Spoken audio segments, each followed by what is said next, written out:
주님을 사랑함으로 거룩한 오신 여러분 주의 이름으로 환영합니다. 잘 오셨습니다. 옆분하고 이렇게 인사하고 축복해 보세요. 잘 오셨습니다. 10월 한 달 동안 하나님을 경외하는 경외하게 여러분들을 초대하고 그리고 말씀을 증거하고 있습니다.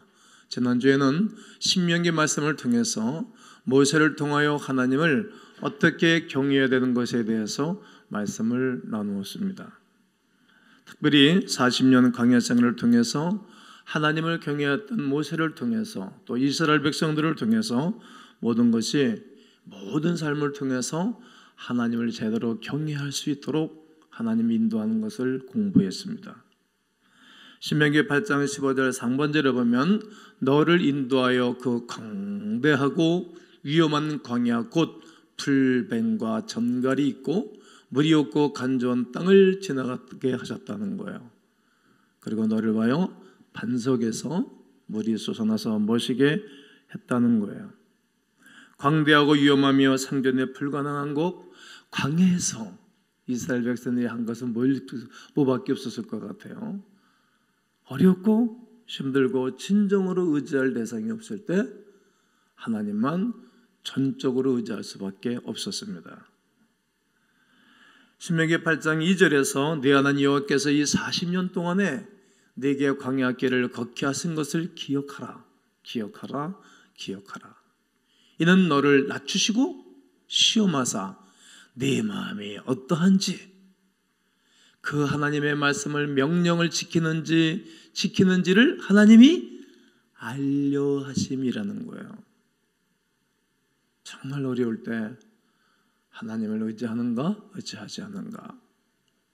그리고 이제 주변에 먹을 것도 없고 마실 물도 없는 가운데 내버려 두니까 하나 이끌어가니까 의지할 수밖에 없어요. 위를 바라볼 수밖에 없어요. 우리가 어려움을 당할 때 하나님 우리를 낮추시고 시험하사 마침내 복을 주려 하심입니다.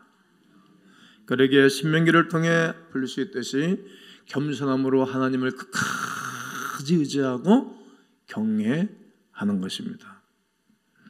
그리고 오늘은 두 번째 경외학 시간에는 지난번에는 선지자 모세를 통해서 하나님을 경외하는 것을 배웠더라면 오늘은 이스라엘의 왕들을 통해서 하나님을 경외하는 방법을 배우게 될 것입니다. 누구를 통해서요? 이스라엘의 왕들. 이스라엘 왕들도 정말 하나님 잘생겼던 왕이 있는가 하면 하나님을 거역했던 왕들이 있어요. 제대로 하지 못했던 왕들도 우리가 교훈 삼고 잘했던 왕을 통해서 하나님을 경외하는 것을 배우는 것입니다.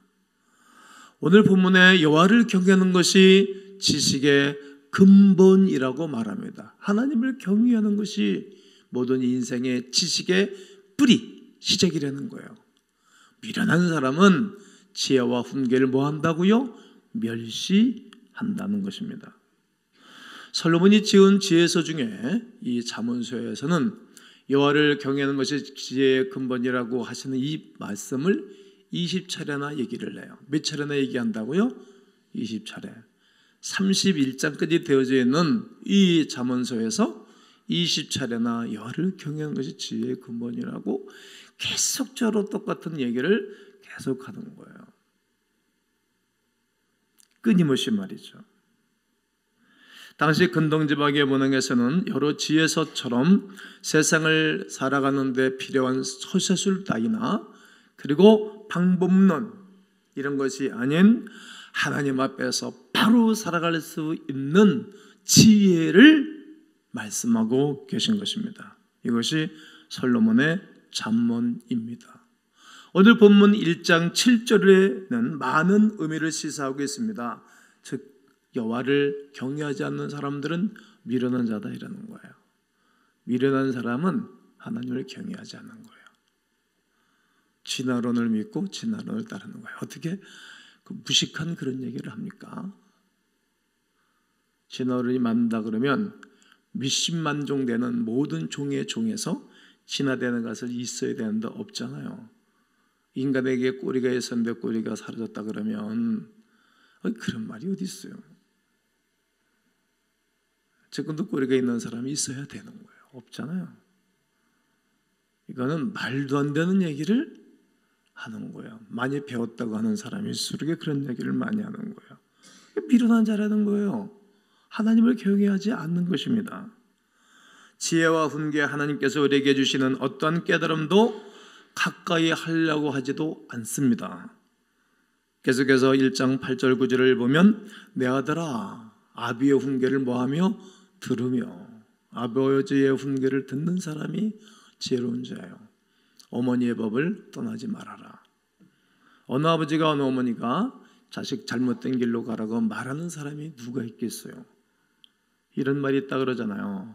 도둑 해먹고 사는 아버지가 야, 네 아버지는 도둑해서 밥 먹고 사지만 너만큼은 공부 열심히 해서 잘 살라 그런다 그러는 거잖아요. 그 부모의 교훈, 법도를 따르는 거예요. 그렇게 살 때 네 머리에 아름다운 관, 내 목에 금사슬이 걸린다는 것입니다. 하나님께서 이스라엘 백성들에게 야사르, 훈계, 야사르가 훈계라고 지난주에 말씀드렸잖아요. 야사르 백성들에게 훈계하며 훈련시키시는 것입니다. 그러므로 하나님은 내 인생에, 우리의 인생에 주도권을 잡으시고 우리의 인생을 이끌어가고 저리 이끌어가면서 광야생활 40년을 하나님이 이끄신 것이니까 우리를 훈련시키시는 거예요. 아주 멋진 하나님의 사람으로 세우시기를 원하시는 것입니다. 그때 나는 어떻게 반응하는가 그런 거예요. 조금 잘 되면 얼마나 우리가 기뻐하고 즐거워하고 내가 잘해서 하는 것처럼 하다가 조금만 어리면 그냥 푹싹 그냥 얼굴이 상하고 마음의 근심이 그냥 앞을 가리죠. 어떻게 반응하세요? 하나님을 경외하는 자는 훈계를 들으며 아무리 어렵고 힘들어도 하나님을 떠나지 않는다는 겁니다. 왜 그렇습니까? 야사로 이것이 단순한 증거리 아니요 우리를 향한 하나님의 계획이 모든 일들 가운데 있는 것을 우리가 알고 있기 때문입니다. 신명기 8장 6절에 내 하나님의 여호와의 명령을 지켜 그의 길을 따라가며 그를 경외할지라고 말합니다. 분명히 말씀하지 않습니까? 누구의 명령을 지키며 누구의 명령을 따라가야 되겠습니까? 여호와의 명령을 지켜 그의 길을 따라가는 사람들이 하나님의 사람들입니다. 잠언서는 지혜 그 자체이고 여호와를 경외하는 방법이요 또 받게 될 축복을 계속 말하고 있는 것입니다. 잠언서를 통해서 오늘 솔로몬 왕의 교훈을 하고 싶었던 것입니다. 무엇을 말일까요? 오늘 성경 본문을 여러분들이 한번 읽겠습니다. 시작. 예수께서 이르시되 내 마음을 다하고 목숨을 다하고 뜻을 다하여 주 너희 하나님을 사랑하라 하셨으니 마음 다하고 목숨 다하고 생각 전체 뜻을 다해서 하나님을 사랑하는 것, 이것은 예수 그리스도께서 마태복음 22장에서 말씀하신 말씀과 동일한 말씀입니다.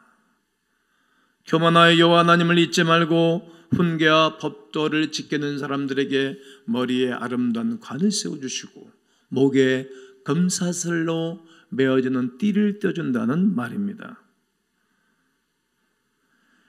솔로몬이 잠언서를 통해 가르쳤던 경애를 후대 왕들이 정말 실천하고 따라갔다면 이스라엘이라는 나라는 정말 더 존귀한 나라가 됐을 것입니다. 그리고 솔로몬이나 그의 아들 후손들이 정말 존귀한 자로 대대 정말 멋진 가문이라고 저 가문처럼 살아야 된다고 말씀하셨을 것입니다. 수많은 사람들이 이렇게 생각했을 것입니다. 그런데 그들이 가다 또 변질을 하는 거예요. 또 변절하고 어쩌면 그렇게 이대를 제대로 못 가는 것입니까? 부자가 망해도 3년은 먹고 산다 그러잖아요. 부자가 3대를 못 간다는 거예요. 3대 아니라 1000대, 10,000대까지 갈 수 있는 게 유일한 길이 있어요. 여호와 하나님을 붙잡는 거예요. 아멘이세요? 이들이 2대, 3대를 못 가는 거예요. 참 마음이 상해요.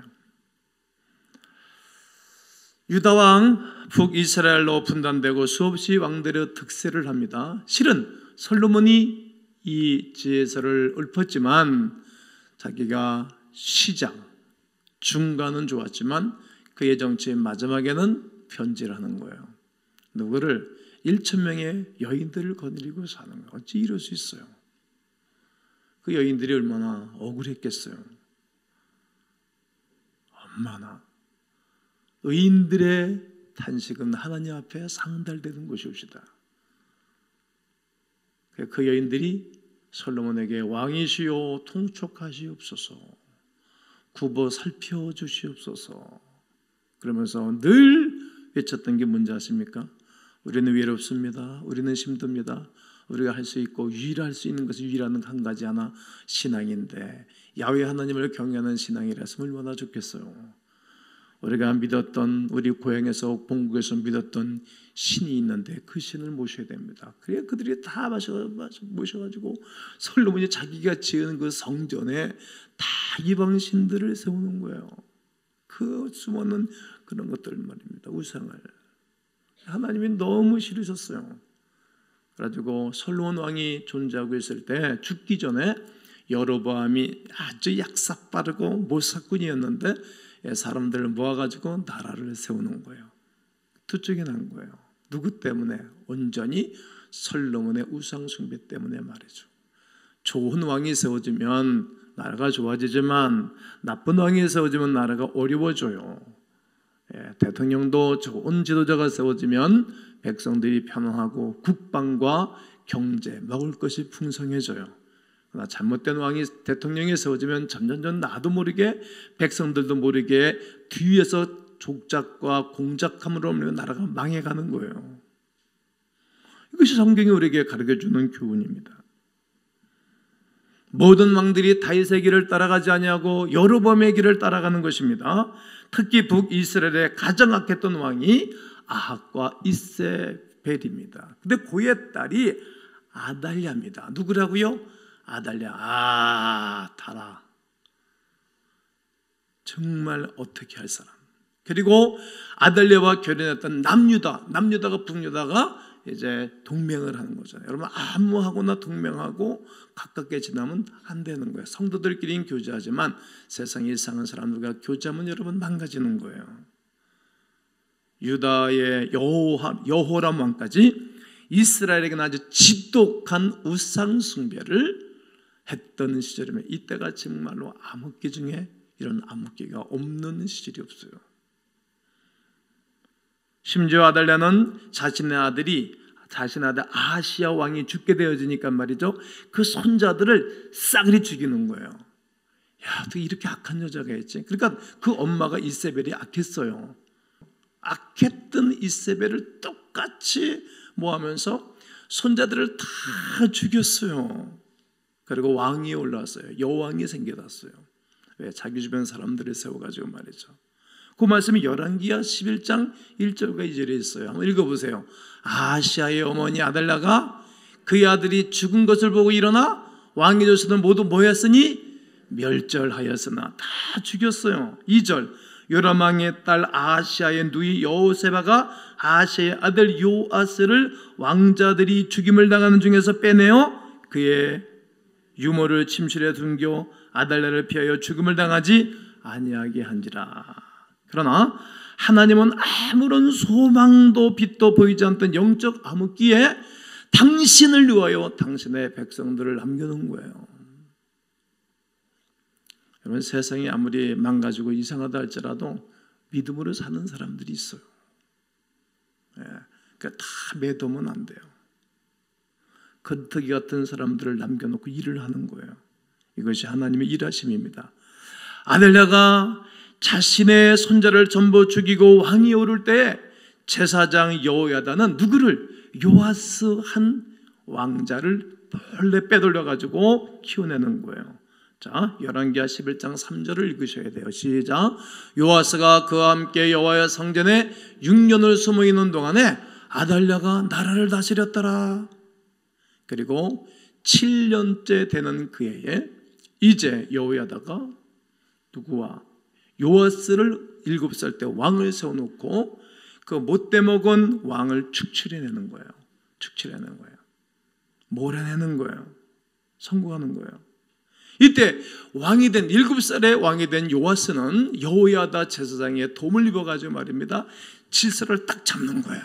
자기는 도대체 왕이 될 수 있는 사람이 아닌데 여호야다 제사장 때문에 왕이 되는 거예요. 여러분, 사람 팔자를 말하면 뭐하지만 말이에요, 어느 사람 중에 순식간에 인생이 변하는 거예요. 순식간에. 나라도 잘못되고 그런 것도 우리가 늘 기도하고 그러다가 어느 날 하나님이 순식간에 나라도 바꾸는 거예요. 사람들 변하는 것도 말이죠, 늘 중보기도 하잖아요. 교인들을 위해서 오늘 확 바뀌는 거예요. 이런저런 일 때문에 바뀌는 거예요. 다만 한 가지 할 것이 있어요. 중보기도를 쉬지 아니하는 것입니다.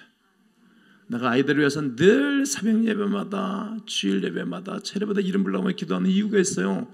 하나님 종의 기도를 들으시고 이 아이들을 기억해 달라는 거지. 끊임없이. 그리고 그들이 하나님을 제대로 경외하는 나라, 하나님을 제대로 경외하는 백성들을 만들어가는 것입니다. 그리고 하나님과 언약을 맺게 하셨어요. 그 말씀이 열왕기하 11장 17절 18절입니다. 읽어봅니다. 시작.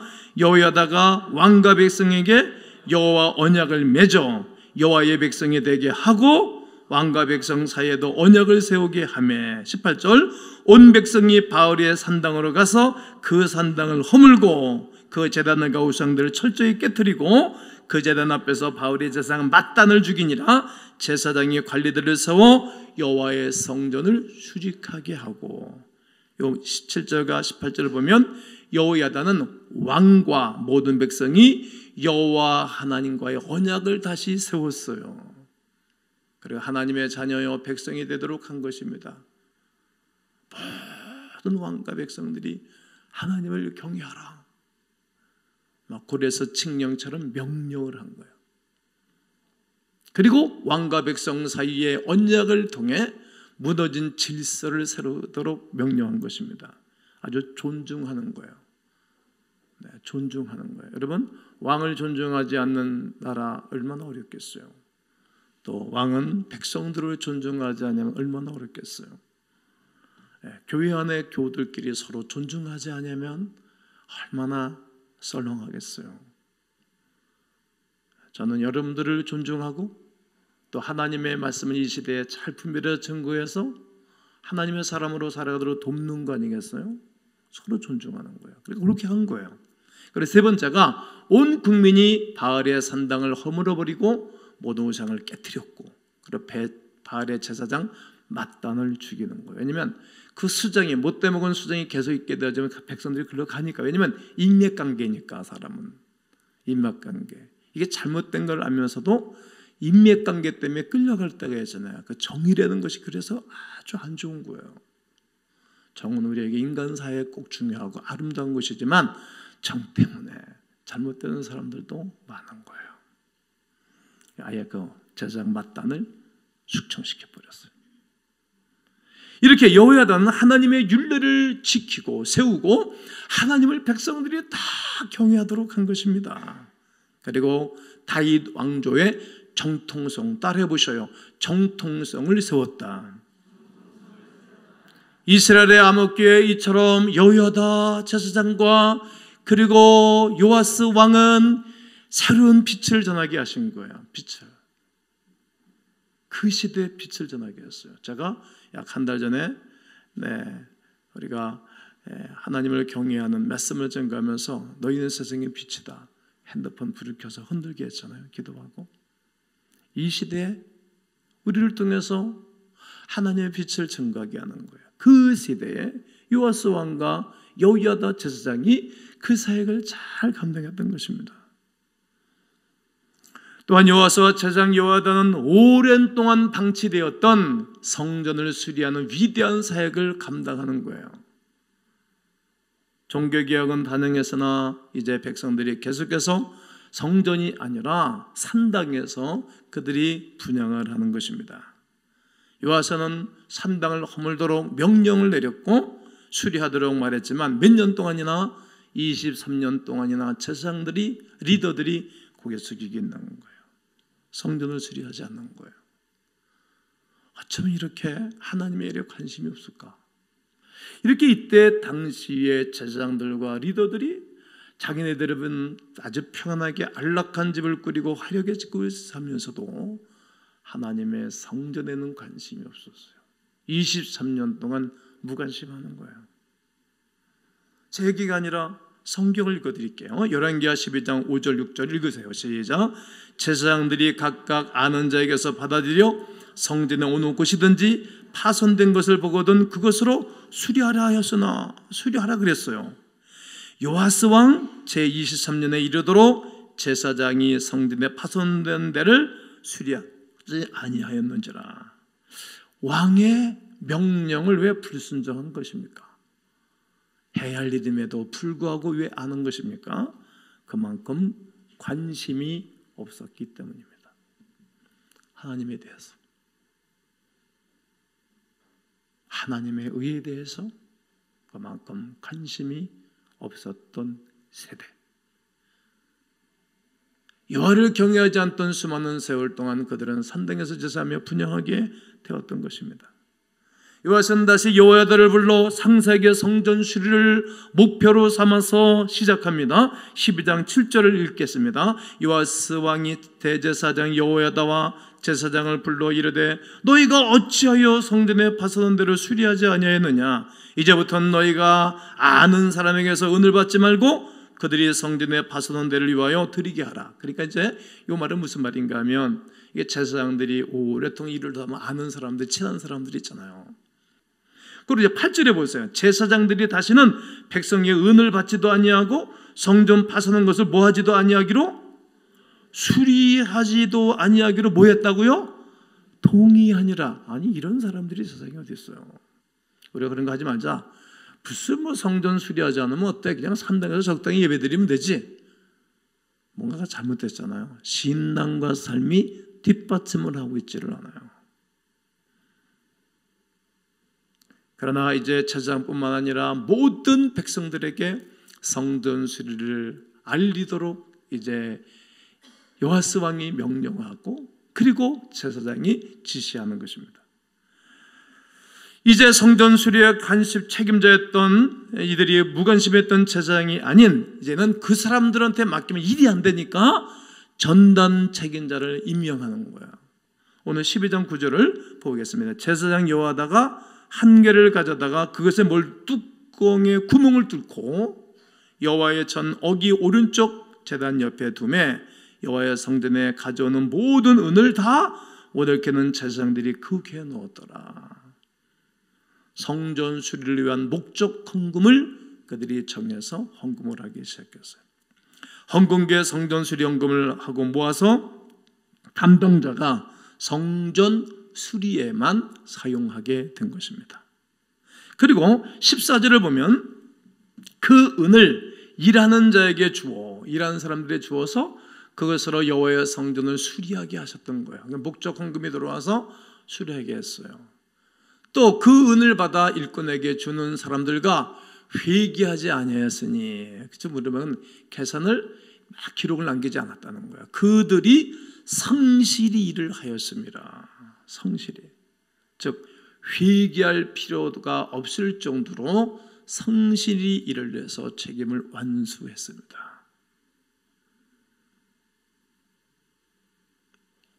하나님의 거룩한 교회의 성전 수리와 보수를 그렇게 잘 감당했던 것입니다. 사도들이 했던 일을 집사들에게 맡겼던 것들처럼 모든 백성이 함께 동역하여 성전을 수리하게 한 것입니다. 사도행전 6장 2절과 3절을 보면 12사도가 모든 제자를 불러 이르되 우리가 하나님의 말씀을 제쳐두고 접대를 일삼는 것이 마땅치 아니하다. 형제들아, 너희가 내 가운데서 성령과 지혜가 충만한 칭찬받는 사람 7명을 택하라. 우리가 그 일을 그들에게 맡기고, 그러니까 초대교회는 안수 집사들이 그런 일들을 다 했던 것입니다. 집사들이. 모든 백성들이 큰 일이나 작은 일이나 상관이 없이 마음과 목숨과 뜻을 합해서 여호와 하나님을 사랑하며 경외하는 사역에 모든 성도들이 참여했던 것입니다. 요아스가 성전을 수리하였던 이유는 하나님을 온전히 예배하기 위함이었습니다. 온전한 예배. 더 많은 분들이 하나님을 경외하고 하나님 곁으로 가까이 가도록 말이죠. 모든 백성들이 여호와를 경외하는 길을 수축한 것입니다.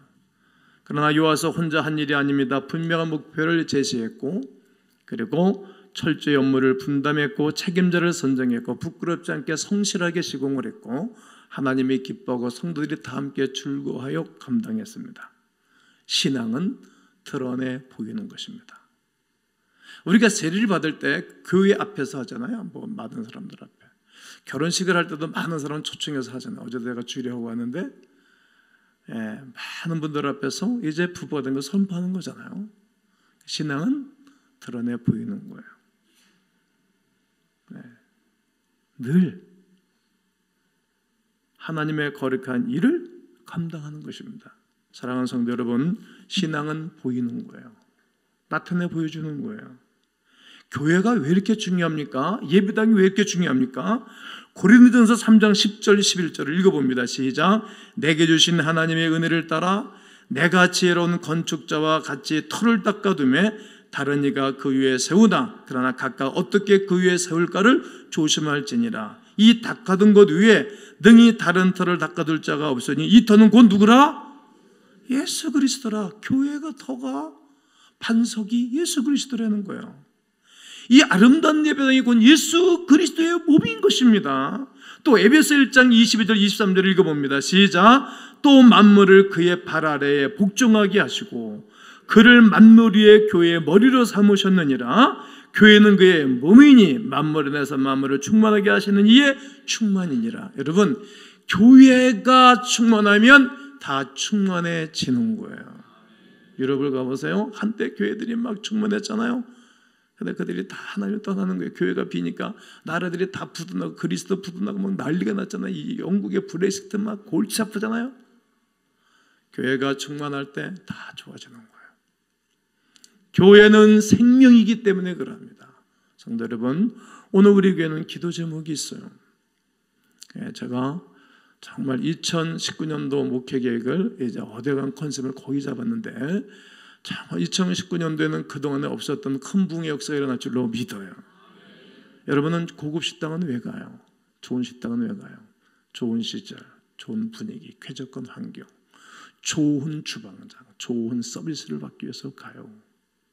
교회는 본질은 하나님을 예배하고 경배하고 구원의 역사를 이루지만 모든 세팅은 최적이 되어야 돼요. 그게 교회예요. 그게 준비가 되어줘야 돼요. 그리고 그 안에서 여호와를 경외하는 것이 지식의 근본이거든. 하나님을 경외함으로 말미암아 훈계를 받아들이고 하나님의 역사에 동참하며 승리하시기를 주의 새 이름으로 축원합니다.